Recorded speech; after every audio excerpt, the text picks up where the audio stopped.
La région du Nzi figure parmi les localités les plus vulnérables de la Côte d'Ivoire, avec un taux de pauvreté de 59,1% contre 46,3% au niveau national.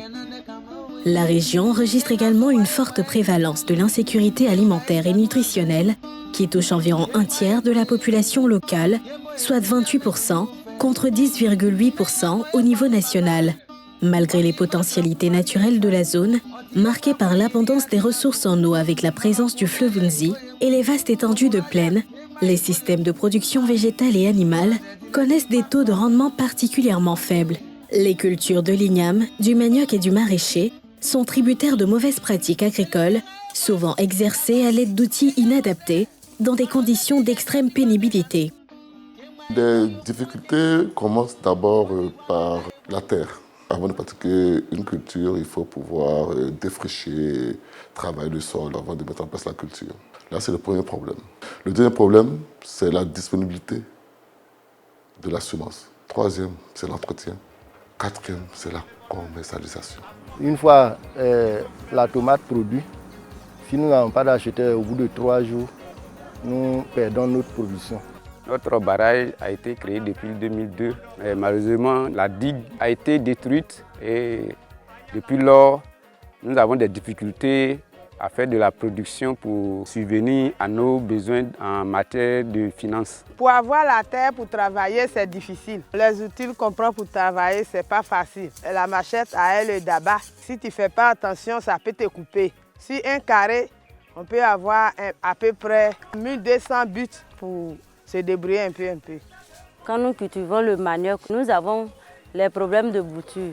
Parce que nous partons chercher avec nos voisines ou bien de nos camarades dans les champs lointains. Nous ne savons pas si ces boutures sont encore bonnes ou pas. Pour planter, il y a le soleil qui frappe trop le sol. Ça fait que les boutures meurent parce qu'il n'y a pas assez de pluie.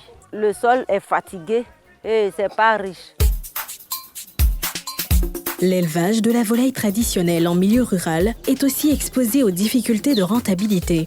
Les conditions de protection et d'alimentation des poulets, basées sur des méthodes rudimentaires, maintiennent l'élevage traditionnel de volailles au rang des activités informelles et improductives. La première difficulté est d'ordre sanitaire, puisqu'il y a plusieurs pathologies qui affectent cette filière.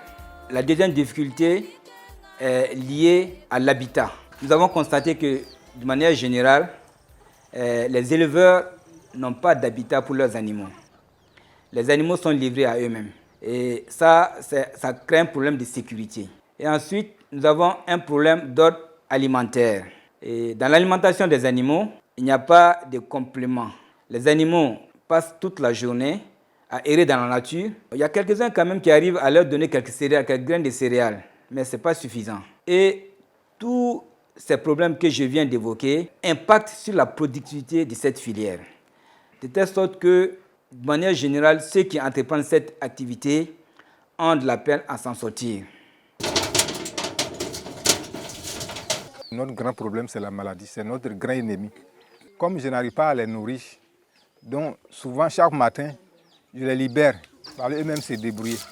Donc, quand ils vont se débrouiller là, dans la nature, là, ils sont exposés à plusieurs sortes de dangers. Surtout les serpents, aussi l'épervier, l'aigle. Voilà nos ennemis qui viennent et puis détruisent tout ce qu'on a.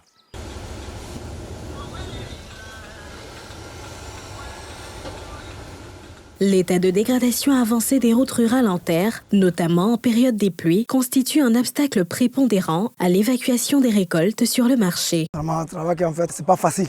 Toujours on embrouille la route, le temps n'est pas bon. J'ai roulé un gros camion. J'ai oublié de venir garer au village d'abord pour lui un 3 roues. Pour aller sur le camion en barré en boost pour lui me donner, me charger. C'est pas facile.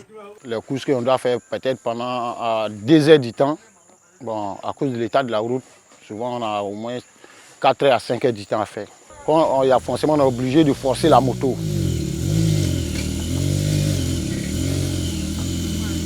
Donc vraiment, ça nous fatigue beaucoup. Voilà pourquoi nous nous sommes associés pour venir arranger un peu la route pour qu'on puisse faire passer les produits à la destination.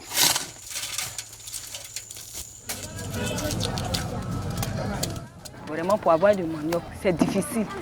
Tu peux avoir un chargement, 2 chargements par semaine. Tu peux faire 1 semaine, 3 jours, 4 jours. Tu n'en trouves pas. On s'en va rester en bas du pont, les femmes qui étaient au champ là. On s'en a payé un peu. On s'en a groupé manioc au marché. On est exposé au soleil et à la pluie.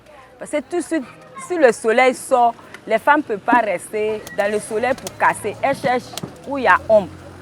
Ça nous fatigue.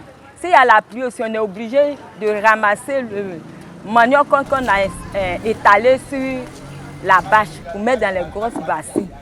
Attendre la pluie va cesser avant de reprendre le travail encore. En tout cas, ça nous fatigue. Si on pouvait avoir de l'aide, nous construire des appartements pour pouvoir travailler, en tout cas, ça va nous arranger plus.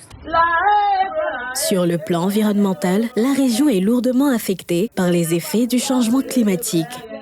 La hausse des températures et l'irrégularité de la pluviométrie mettent à l'épreuve les cultures agricoles qui se pratiquent sur des terres de moins en moins fertiles. À ces facteurs naturels s'ajoute l'action de l'homme. En effet, la dégradation de l'environnement dans la région est aussi occasionnée par des phénomènes tels que l'orpaillage clandestin et les feux de brousse de plus en plus récurrents. L'orpaillage n'est pas du tout bien pour nous, pour le sol. Parce que où ils ont travaillé, on ne peut plus cultiver, on ne peut rien même faire.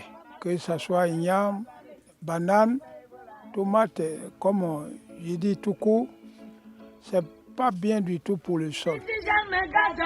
Pour apporter des réponses aux défis socio-économiques, agricoles et environnementaux de la région d'Unzi, le gouvernement a mis en place en 2020 le projet de renforcement des moyens de subsistance des petits exploitants et des femmes, Prémopef, avec l'appui financier du Programme mondial pour l'agriculture et la sécurité alimentaire et du Fonds africain de développement.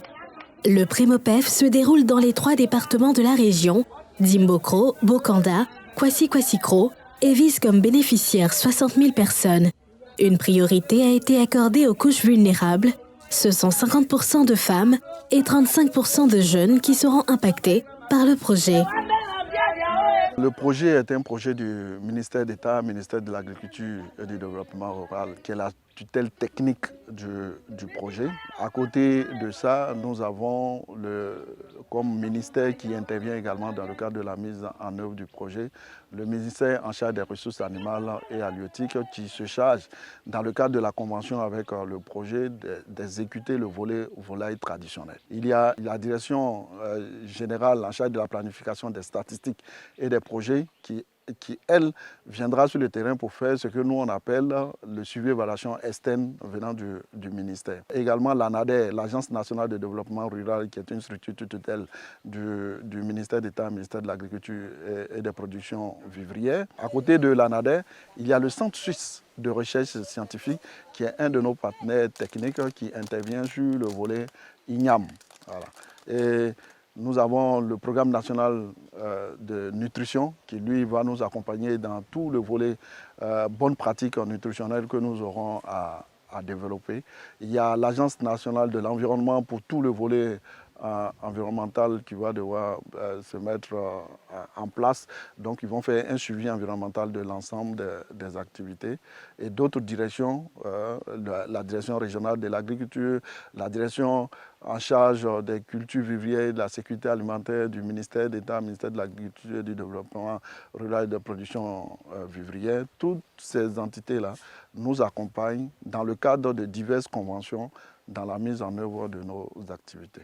Les interventions du projet contribueront à améliorer la sécurité alimentaire et nutritionnelle, satisfaire la demande des marchés, engager les femmes, les jeunes et les petits exploitants dans les différents maillons des filières soutenues, impacter positivement les ménages agricoles, les femmes et les jeunes. Nous, ANADER, nous sommes conscients que nous ne pouvons pas toucher individuellement tous les producteurs et toutes les productrices de manioc.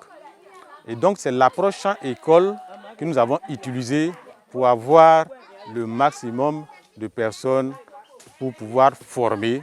Au cours donc du champ école paysan, il y aura des technologies, des innovations qui seront donc transférées aux producteurs et aux productrices qui vont participer à ces champs écoles. Renforcé donc de ses capacités, chaque producteur ou chaque productrice va donc faire la même chose sur sa propre parcelle. Le Centre suisse apporte des solutions qui visent d'abord la sécurité alimentaire et la préservation de l'environnement. En ce sens que les anciennes pratiques qui agressaient l'environnement, nous proposons aujourd'hui de stabiliser les systèmes de culture à travers les techniques de rotation, d'association culturelle et aussi d'autres méthodes de gestion des sols telles que la fertilisation organique. Nous proposons également des itinéraires techniques adaptés. Et cette fois-ci, on vise à augmenter les densités de plantation à travers ces techniques. Et puis, il faut noter aussi que nous mettons un accent particulier sur la formation des agriculteurs. Le Prémopef annonce de bonnes perspectives de développement pour la région du Nzi, avec la réalisation au terme du projet de plusieurs actions réparties en 4 domaines: la productivité agricole, la commercialisation, les organisations professionnelles agricoles et les bonnes pratiques nutritionnelles. Au niveau de l'état d'avancement du projet, comme vous pouvez le constater, les mises en place ont été faites. Ça, c'est pour l'igname. Avec le manioc, l'ANADER fait déjà un travail. Et très bientôt, les travaux vont pouvoir démarrer pour ce qui concerne le volet maraîcher. Ce projet vient comme une bouffée d'oxygène pour pouvoir aider les populations à pouvoir sortir de cette pauvreté qui avait été identifiée et pouvoir les aider à améliorer leurs conditions de vie.